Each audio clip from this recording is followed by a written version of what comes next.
Hey everybody, it's Ryan from Pi Records once again in Philadelphia. It is 10 p.m. In Los Angeles. Shaun is watching the Dodgers just about make it into the World Series, which is they. And I only say that lovingly because they just whooped Philly's ass. But welcome to the show, Shaun. I really like your band, Squid Overlords. You, Ryan. That's awesome to hear. That's really we're very excited and love hearing that. Thank you. Yeah, I was very glad you reached out to me because not because I forgot, but because that shows that you were kind of into it, even though there's like a pretty important baseball game going on right now, and I can tell you and I share love for baseball. Yep, absolutely. But yeah, I'm very excited. I'm very excited to talk to you. So, all right. So, right before the interview, we were talking, I believe, about what your wife does, and she does some interesting work in the music business, doing co- uh, covers, art covers for That's our flags. artist. My wife, she the artist is the student of my wife. My wife is the dog trainer. The dog. Oh, I see. Okay. That's All how I right. met Gene. Oh, so that's who's doing your art for the cover. Yeah, Gene Krikorian is her name. Is our graphic designer. There's my Excellent. wife. Excellent. Hello. I'm very important. I name the songs. You She's do? yeah. Very important. She comes up with the song Very titles. important. What, all right. What was your favorite name of the song? Your favorite song title? Oh my god. Um, It's got to be like this. Player of games. All right. It just so happens the Dodgers are playing. Great. All right. So tell me about the Squid Overlords. Um, I'm guessing if I had to take one look at you, I would say punk rock and more power to you. Being that you're in Los Angeles, growing up, when you grew up in Los Angeles, punk rock was pretty dangerous, and I feel like that kind of spilled over into the surf scene. Would you say? It definitely did here. I'm originally from Illinois. I moved to Los Angeles in 1985. So I've been here 40 years. But yeah, I mean, there's even a genre called surf punk. Agent Orange and bands Oh like yeah. that. So there's definitely a blend of those genres. The home of punk rock in Southern California is kind of Orange County, or there's a big Orange County punk scene still today, uh, and with bands like Social Distortion, kind of the kings of that. And then the surf bands are right there in the same neighborhood. So you think of still a huge surf community, surf music community in Orange County. Um, Well, Jeff Big Tiki dude is out there. yeah, but that's right. If you know Jeff Hanson, exactly. Jeff, big tiki dude. He puts his shows on every Sunday at Huntington Beach Pier, and then he Yep. does the Surf Guitar 101 uh, shows twice a year. And so yeah, which is that they do those in Long Beach, but he's yeah. So it's that whole group of people are kind of interrelated. There's a lot of guys in. I know there are guys in punk bands who are also in surf bands too. Oh yeah, totally, totally. Like Dave Klein for one, Ghastly Ones. He was in Agent Orange. Yeah, Um, Also in what was the other one? He was in another kind of like spooky band. I'll have to hit him up. But he's had really cool people at his studio. Larry Medine, Clem Burke was at his studio. He's in L.A. It was pretty cool. yeah, it was in L.A. Well, Uh, Dave is in L.A. right, Clem Burke, yeah, Clem Burke was, yeah. God rest his R.I.P. soul. Yeah, Yeah. Um, but just when he posted that picture, I'm like, oh my God, I wish I was there. And like a couple months later, yeah, yeah, yeah. Some got sick. I met him a couple times way back in the day when I he, first got there. Like, super nice guy, very very gracious to his fans. yeah, he's a mod, right? He's like a mod. Yeah, yeah, yeah. Pretty So, all much. right. So tell me about the Squid Overlords. it's a very colorful and really like loud and boisterous feel. Would you say? Yeah, definitely. We try to push the envelope of kind of the typical surf sound. We wanted to kind of bring it into more of a 21st century kind of outfit. So, like our drummer uses a double kick drum, which you mostly see in metal bands, Oh yeah, and and I use a little bit hotter guitar sound than just the clean. I start with a clean sound, but I add some stuff to it to give it a little bit more boost. And then our bass player also pushes it up. He mainly uses a P bass, but he's also got a Strandberg bass that's really nice. We rehearsed with it the other night. He may go with that full time because it's just beefier and has a little bit more of a modern sound, active pickups and stuff like that. So we kind of push it, the instrumental surf music into the new century, or kind of toward kind of the prog area a little bit. We call it progressive surf for that reason. yeah. I love that. Not just because be it of certain Metallica eras and certain Iron Maiden eras, I'm into that kind of prog. But there's a really great band from Santa Cruz called the Del Novas, who have like a kind of like a jazz fusion prog element to Mm. their music, which is pretty great. I'm sure you're going to see them at Surfin Sundays at some point. With the name, I don't think I've actually seen them live. The band from Seattle, the Del Destroyers, they're kind of edgy like us, Yeah, yeah. and or like the Coffin Daggers. That's another band that I really like a lot because Vincent's a brilliant guitar player, and they really push the line a little bit.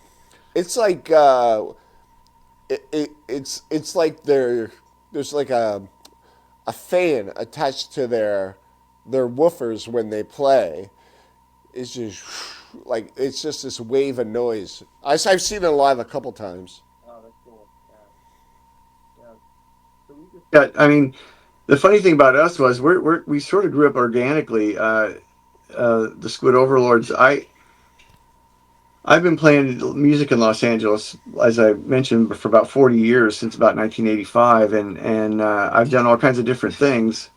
Uh, and I I played country music and rock and roll and kind of roots rock and stuff like that. And so I've always loved surf, and I've always kind of my wife and I, when we first got together in the early 2000s, we started hanging around with the surf crowd a little bit and seeing a lot of those bands back to the Bomboras and people like that. That's who And Dave played for. He played for the oh, the Bomboras. Bomboras. Okay, yeah, great Yeah, band. Jake and those guys, a really cool band. And so I always kind of kept that in my back pocket. Every now and then I'd write a surf song and just kind of record it myself and just sort of have it. I never really played with any bands. I was in a bunch of bands that didn't want to do any instrumentals, so I was like, okay. And then my wife was always telling me, like, it'd come up on I'd be cooking and have music playing, and it'd come up on the rotation, and she'd say, your best songs are those instrumentals you write. Those are really catchy, and I really like those, and I was an English major, and I write for a living, and for as my day job. So I always thought my lyrics were the big thing. But she said, those instrumental songs, you really ought to lean on that a little bit. So life happens, and the pandemic happened, and everything, and so I decided to start. I kind of gathered all the ones I thought were the best, and that I liked the most, and I started making these individual just videos of me playing guitar with a backdrop. You can find them all on my Instagram or my personal YouTube page, which is Scone Mason on Instagram. And so it was just me playing guitar in front of a green screen, and then I put psychedelic backgrounds in behind it, and okay. and so I did. I started doing that in August of 2024, and I just did one a week. Every week I put up a new video and I send it out all over the socials, and not really. I'm just having fun, and I started writing a song every week and putting it up, and I have a whole bunch of guitars, so I was playing a different guitar in each video, and I pulled out the 12 string. So I did some 12-string songs. I got a baritone. I did some baritone ones.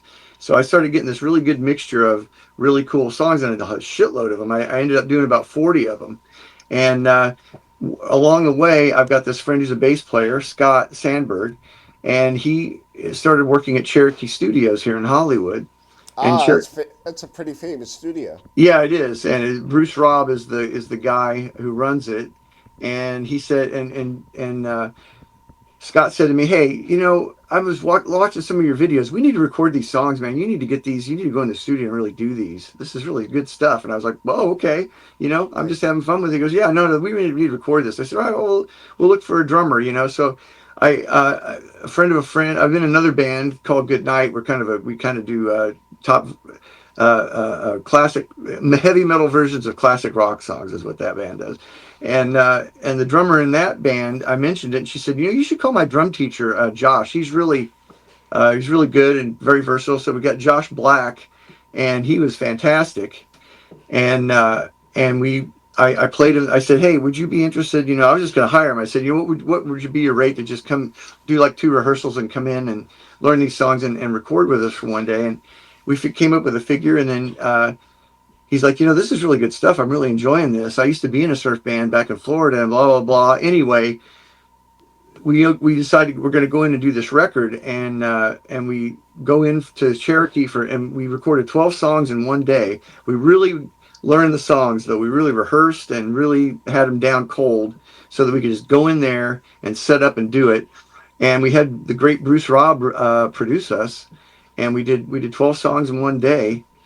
Wow. And yeah, it was amazing. It was like the greatest recording experience of my entire life. Nothing came close to it. Was just a magical day, and not many clams, fortunately, and really no overdubs. We just did it all. We recorded it all live in the studio, and Ah, that's the best. yeah, it really is. And Bruce is super set up for that. The Cherokee he's got this giant box that he puts an amp inside, and you can just crank the amp and then close the door, and play through the cans, and you can be as loud as you want and get that beautiful tone. I had a twin reverb in there, just dimed, and then ran it to my pedal board outside, and we recorded the whole thing that way. It was just amazing. And the drum set right in front of me, and Scott sitting right there. We were just all right together in the room, doing it together the way like Zeppelin did it, and people like that. It just came Yeah. out beautifully. Came out absolutely beautifully. So we got it all mixed and everything, and now we're just waiting to get the final graphics done, and we'll be releasing the record hopefully soon. But Where is it going to be on Bandcamp? it's going to be on. We're going to do it through CD Baby. I'm Okay. hoping to get it on Bandcamp. It'll definitely be on Spotify and Apple Music and all the streamers, and then we'll have CDs as well for the physical media folks. And we're thinking about doing a vinyl pressing, but we're going to wait and see how well it's received, and if people really want. If like we start playing shows, everybody's like, "Why don't you guys have vinyl? Maybe we'll do some vinyl or something like that." A lot of the surf bands out here do. Oh So, yes. so we may end up doing vinyl down the road. But right, first of all, it's just going to be CDs and streaming. Okay. So how far along in the process are you right now? We are done with the recording. It's all mixed. It's ready to go. We're just waiting for the art, and then as soon as we have art, we'll give we'll upload it to CD Baby, and it'll be streaming. So not very. We're right at the kind of the uh, last obstacle or the last task to get done. We've started Cool. playing shows, and we play the whole album in its entirety during shows, getting really good feedback from audiences. I was very touched, but I've written songs my whole life, and this is the best reception that any of my original music has ever gotten. Is this band? Right. And And Josh you're decided to stay. I'm sorry. no, I apologize. Josh decided to stay with us, so we're a solid band now. We are a for sure three-piece band. Uh, Nice. and he loves being in the band. We're all very jazzed about it. Every time we rehearse, it's a big love fest. So we're all digging what's going on. It's playing without vocals it really it really relieves a lot of the stress. Right. Which I Right. And think. it leaves a lot more room to be goofy. Oh Like yeah, as I like. absolutely. We have a lot of fun. we have a psychedelic element to us as well, which Yeah, I saw that. Yeah. and I mean, and of course we dress very brightly colored outfits, and we wear the samurai pants and the tie dye shirts. That's kind of our look, and of course I have blue hair, uh, and I've got a brightly sparkly guitar. Yeah, show us what you're playing, dude. This is my main axe. Uh, Ah, yeah. my nickname is Scones. I call this the Sconecaster. I built this myself back in 2008. Um, and I'm going to do one of those what's my rig videos for you too, Oh, yes. where Awesome. I'll Awesome. tell the whole story of this. But it's I was working with a guy who had an old Gibson, and it turned out to be a 1958 335. It was the first year of production, and he wanted to sell it, and he didn't know what it was worth. So I helped. I caught him before he got ripped off, and said, "Hey, that guitar." I said, "What were you going to ask for this?" He says, "I don't know, like 2,500." I said, "Yeah, you need to add a zero." And he was like, "What?" And Oh, anyway, really? yeah. So we ended up selling it to a Guitar Center, to their vintage room. This guy named Dave Belzer, And and did he get that? 33 grand we got for it. Damn. And he gave me 10% as a finder's fee, and I took that $3,300 and built that Strat there. That's What are the pickups you have in it? that's got Lindy Frail and SP43s. So they look like a Strat pickup, but they're basically P90s in there. Oh, that's pretty. I've never even heard of those. Yeah, steel SP43s. A steel pole 43 is the pickup. He still sells them, and they're great. They're really really hot Strat pickups. Nice, nice. And Do you ever work with Billy Zoom at all? I've never worked with him. I met him at the NAMM show this year. He had a little stand that he was just standing there. There's Billy Zoom, so I walked up and fanboyed over him Uh quite a huh. bit, because X is a huge influence on me, of course. And I told him, I said, "Hey, and I said, you're the reason I have a nice reverb and tremolo unit, because your sound, and also he builds a lot of stuff himself and works on amps and stuff. So Yeah, he had those Zoom boxes. I don't know if he still makes those or not, but they're reverb tremolo boxes that he used to make, that yeah. they're really cool. Well, a lot of the surf folks talk about Billy Zoom and how he works on their gear or makes stuff for them. Yeah, exactly. He's an Orange County dude. He's been from there for his whole life, and everybody knows him. He he had a cancer scare a few years ago, and I'm not sure. I mean, he's fine now, but I don't know if he ended uh, uh, his business, or he still goes. He may still be doing it. I don't know. I haven't had anything worked out. I had a friend who got an amp from him uh, a few years ago, but I don't know if he's still doing it or not. But he certainly has influenced everybody in LA. I mean, if you're a guitar player in LA, you've listened to Billy Zoom and Cop Licks and Yeah. Like I would say, like everybody says Los Angeles is one of the like is like the top 10 punk rock albums or hardcore punk or whatever side of the coin you fall on that. But I do think my favorite is the second record they put out where they kind of like found their place. Under the Big Black Sun. Yeah, Yeah, that's my favorite too. That yeah, album is killer. Blue Spark and all that. Ride with Mary, great, great, great, great songs on that. yeah. Yeah, Yeah, so all right. So the recordings are finished. CDs coming. You're going to be out on streaming platforms. Now, when it's released on CD Baby, the cool thing about it is it also acts like a distributor for bands that may not know. Um, um, CD Baby will put it in their little their database, and then they'll shoot it out to all the streaming platforms. So I imagine your stuff will be on Apple, plan. Yeah. Amazon, Uh huh. whatever Android devices, Spotify. So All that's those. generally whenever it's scheduled to come out. It's like out midnight that day. Yeah, yeah, and we don't have a date set yet, because we're still. I'm still working with Gene on the art, but she's experienced. She does a lot of records, so she's experienced with doing this, and so she knows all the parameters that Spotify has all these rules about how the art, the size of it, and the shape, and Yeah, the and the files files, are on. the file size. Yes, exactly. So she's taking care of all that for us. So it should go right up when she's done. We just have to finalize the concepts. We told her that we kind of shine away. I mean, I love vintage surf aesthetic, and I love all the traditional bands, but we're trying to be a little bit of a non-traditional surf band, kind of push the envelope a little bit. So we wanted to stay away from the tiki motif and the Yeah, kind of the retro stuff. I love all that stuff, but and I've I've been a fan of that aesthetic my whole life, mid-century modern kind of look of a lot of the surf bands and their graphics and everything. I just wanted to be different from all that, so we're shooting for something a little bit more 21st century.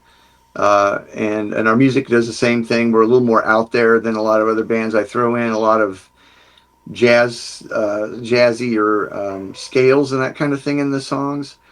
We got one Hydrophis Platurus, which will be the lead track on our album. That's we love opening with it because it's just I use this Byzantine scale that I learned from I take online guitar lessons sometimes from this kid in Nashville. He calls it Music is Win at Tyler something or other, and he's a great guitar player though, and so he has this whole section on Byzantine scale. So I was learning that scale. I thought this is really cool. So I wrote a song based on that scale, so it would just be a little bit of not what people are used to from a surf. So it's not just like another minor pentatonic song. It's got some uh, a little bit of yeah, just some out there, sort of uh, like Mixolydian notes and things like that. Kind of different modes than the normal. yeah. You know who else does that well is there's two bands like the Tiki Orchestra, and Jim Batchy, yeah. yeah, and a band that fucking blew my mind was the Scimitars. Oh, okay. Yeah, yeah, those guys are wild for Yeah, sure. and when you see them playing, it's like you feel like you're on a different planet. Yeah, yeah, I saw them. I think two years ago at the SG 101, something like that, or the winter one. Yeah, they Yeah, were amazing. And I saw the Tiki Orchestra. That Jim Badgie, man, he's a smart dude, and no he's got joke, some no joke. yeah, and they've got some fantastically good musicians in that band. Yeah. Uh, Wait, there must be like 15 guys playing for that band now. yeah, they had a vibe player. I wish I could remember his name off the top of my head, but their vibe player was astonishing. I mean, he was just like, woo, like upper level jazz type player, but it's really, really, really good. Uh, Yeah, and they were on our show, and I was like, everybody's like, really? how did you get them? I'm like, I don't know, dude. Like, I don't know who these bands are. Like, I try to not know too much about a band when I reach out to them to interview them because I want to react when I meet them, and when I listen to them for the first time. So generally, it's a band I don't know, and so I come off curious. You know what I mean? Yeah, that's cool. That's very cool. That's smart, I think. Yeah, but they were. I mean, the dude was so nice, I mean, there's no wonder both those bands are on high tide. I mean, that's quality stuff. He's a very cool guy and really dedicated to the music. He really well, you can tell when you see him live, they just really are not messing around. Yeah, yeah. All right. So, did you say you were using a twin reverb? I have a 1975 twin reverb that Really? I got. Yeah, it's we might be able to see it here. There it is. Oh, that thing's loud, right? Oh yeah.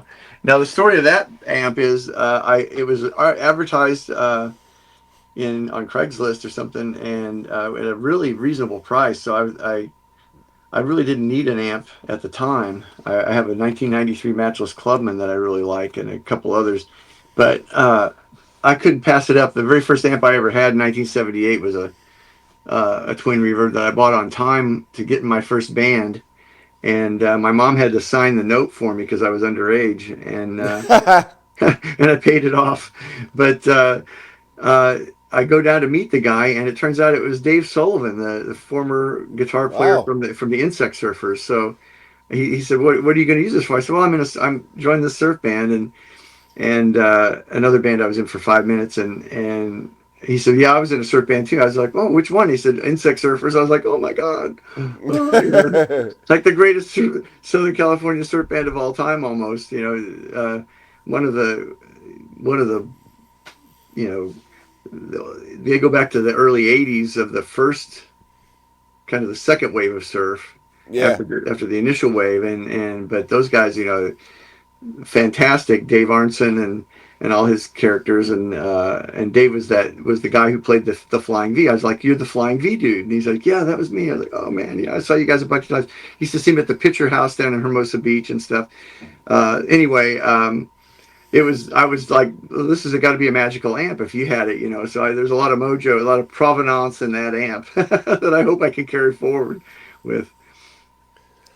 That's awesome. That when I it was funny when I went to college. I could bring my guitar, but I didn't have enough room in the van I was taking, so I had to just take my guitar and hope for the best. And I plugged it into my boombox, scarily enough. And then when I finally decided I was going to start a band, I had to go out and get one. So I wound up getting, not a, I don't want to say, I think it was a deluxe, but it wasn't a surf band. I didn't use the reverb at all. Ah, I just loved, I like a lot of gain.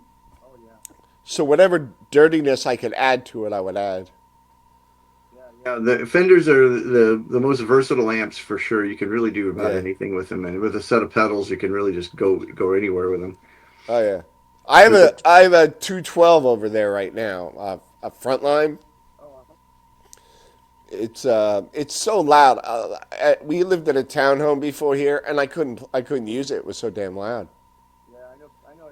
Every time I pull that twin in, everyone gets scared because they know how loud they are, Yeah. and I'm kind of unapologetic about it. Our drummer is a fierce guy. He is really loud and uses a double kick, and so I got to have some. I got to have some power to be heard, and I insist on being heard in this band. So so I'm the twin guy. I'm the, I people have been telling me to turn down my whole life. I'm used to it, so I just put up with it. Like, yeah, okay, I'll turn down a little bit. So what in tell me more about this drummer. Does he have a metal background, like a thrash background? Yeah, he's really a fan of Tool, Okay. and that's his big influence, I think. Josh Black is his name, and so he's been around. He's done.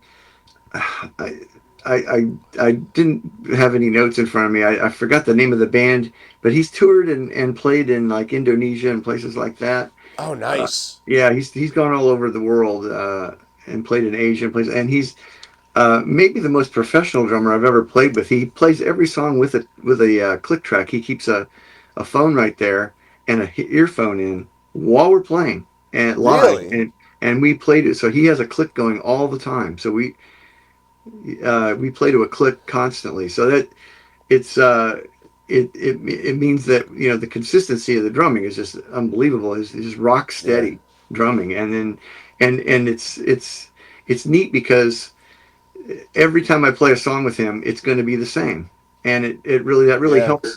And when you're playing instrumental music on a clean guitar, you really need accuracy and you really need consistency, or you don't have that sort of wiggle room that distortion gives you. It's like there's the note and that's it, and you better have it in the right place or you're fucked. So it makes it hold things together pretty well, and it's easy to lock in. We just know where it's always going to be the same, and so because he doesn't speed up and slow down, then I end up not speeding up and slowing down. It just makes my playing more accurate. You don't have to worry about, am I playing faster tonight because the drummer's a little juiced, or whatever shit Right. that happens when you're But I know a lot of the bands I was in, because when I would record and then I would listen back to like a live recording, the tempo like doubled, and I know that's the same for a lot of bands, Yeah, but yeah.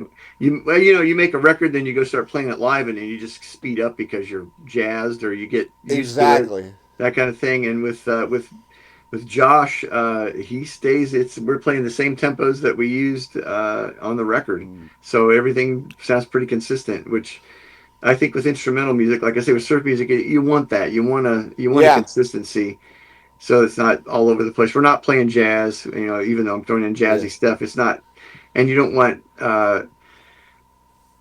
when you go to a rock band, they often speed things up live just to kind of give it more, get the audience more riled up or whatever. Especially if they right, wanted people to mosh or something like that. Uh, and so, but we're not, we're going for a listening experience. Hopefully, we're not, yeah. I don't jump up in the air like I did in my 20s, and no scissor kicks or anything like that. So I gotta. We're there to play and have people watch us play. Hopefully, Yeah, totally. And once you play the songs enough, it gives you a little breathing room, like to remain consistent. That where you can improvise maybe a little here and there. I always. I used to be a stickler for never writing a solo. I always improvised every solo I ever played. That was like my thing. And I was a very big proponent of improvisation in rock music. Once in a while, you'd have to get a theme and stick to it, but this is the first time I've written music that I play exactly the same every time, with a little wiggle room here and there for some improvisation.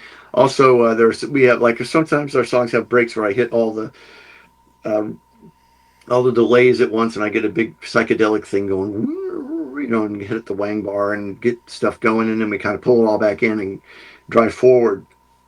So there are those moments, but for the most part, I'm writing music that I play note for note every time, and that's when that click really comes in handy. And it's new to me to do this. I've been a looser, more crazy rock and roll guy up to this point, and this is really of course, my playing's gotten better, and I practiced a lot over the pandemic. Really kind of changed me as a musician. I just played guitar every goddamn day, all day. And I was working at home and everything. So that is really I was a okay guitar player for 30 years, and for the last 10, I've really been like a lot better than I was, and It's thinking, nice.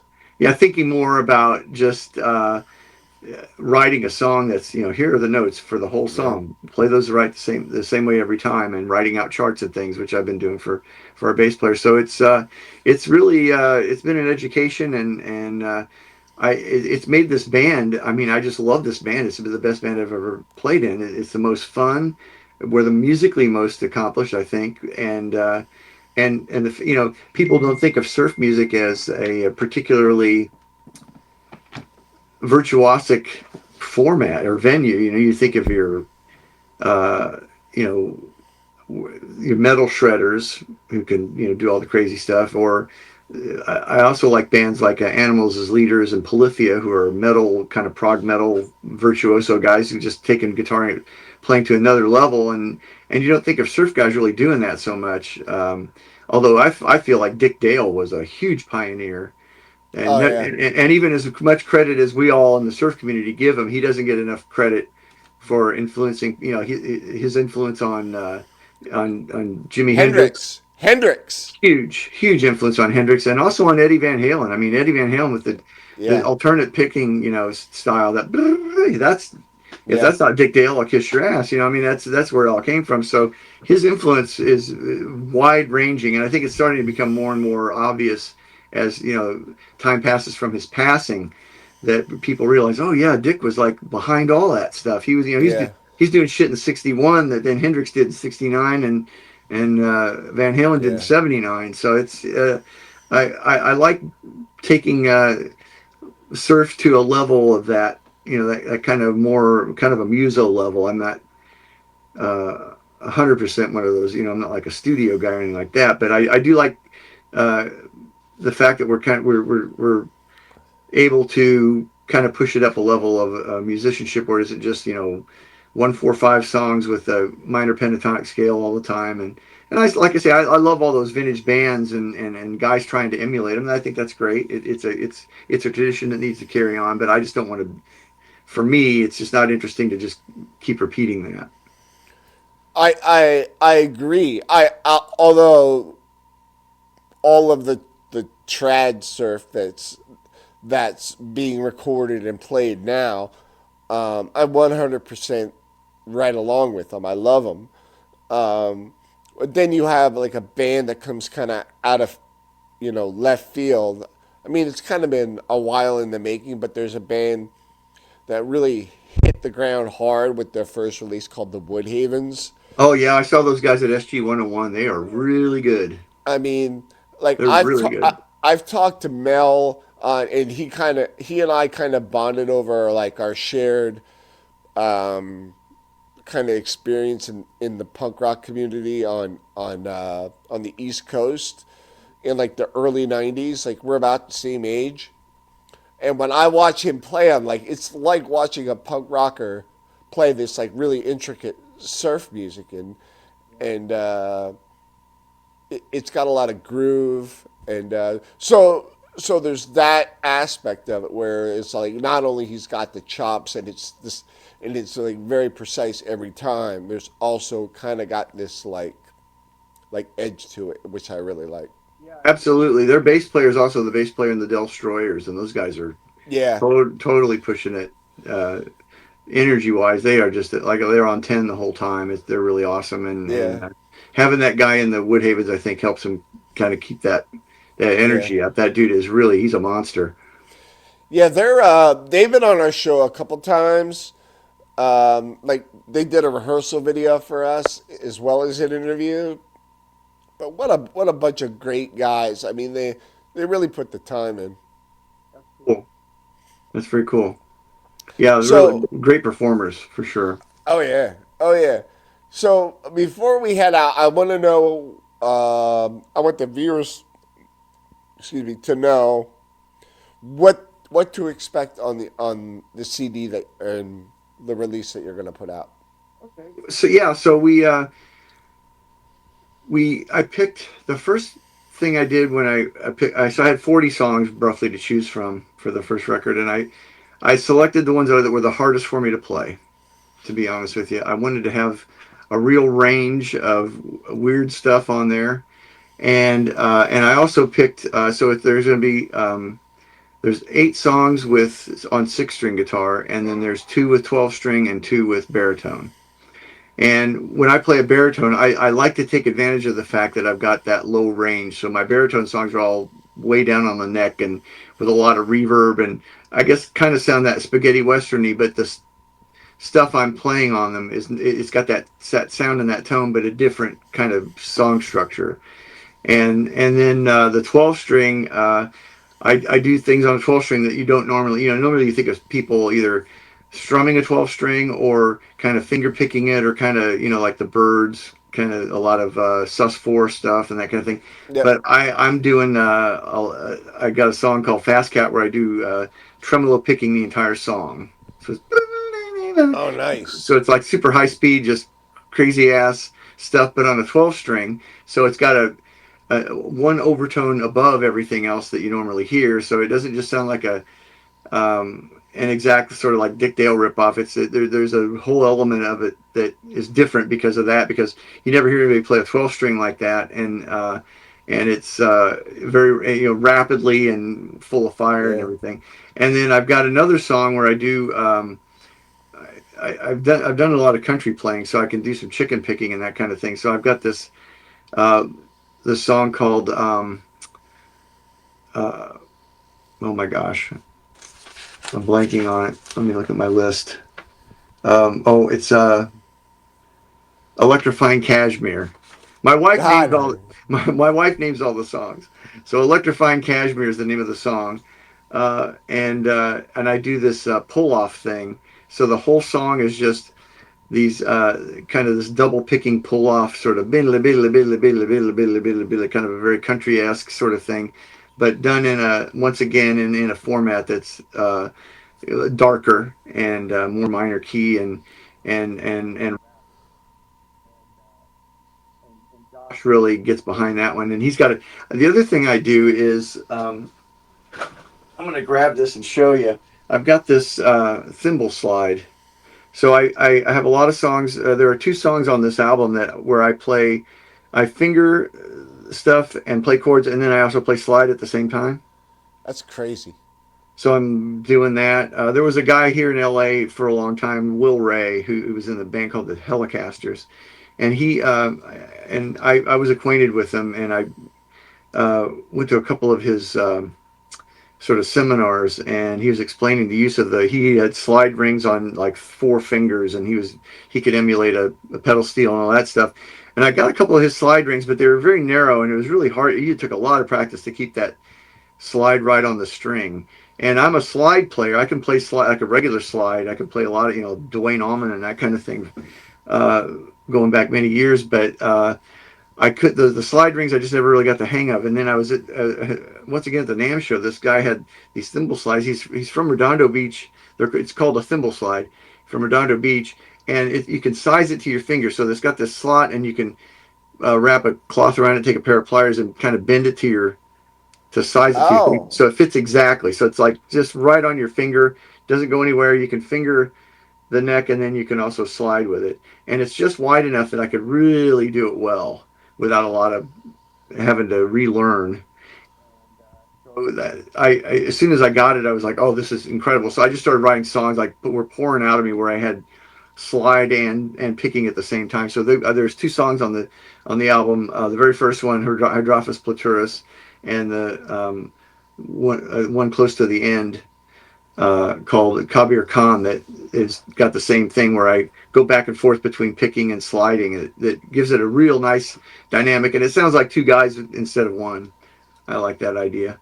I do oh, it all nice. myself, and I did it the same way on the record. I didn't overdub anything. I just did went back and forth. Uh, Wow. so that's a uniqueness that I have in my playing. Very cool. Very cool. All right. Well, Shaun, thank you so much for coming on.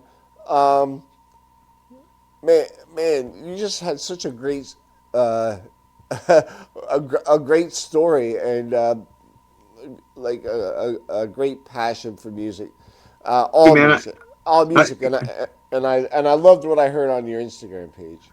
well, thank you.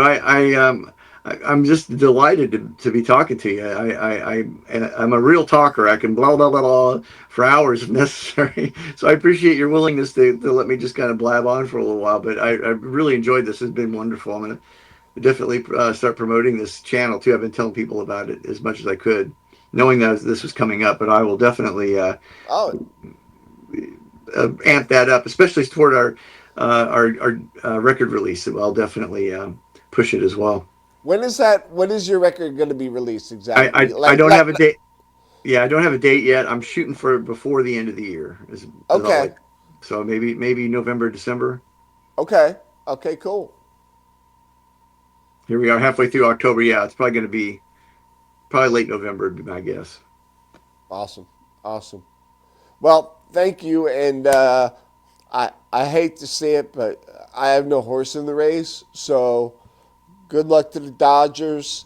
By the time this airs, um, They may we be the world will. champs. They may be the world champs. Yeah, yeah. Well, at least it won't be. It won't be. Where are they playing? Milwaukee. Milwaukee. Yeah.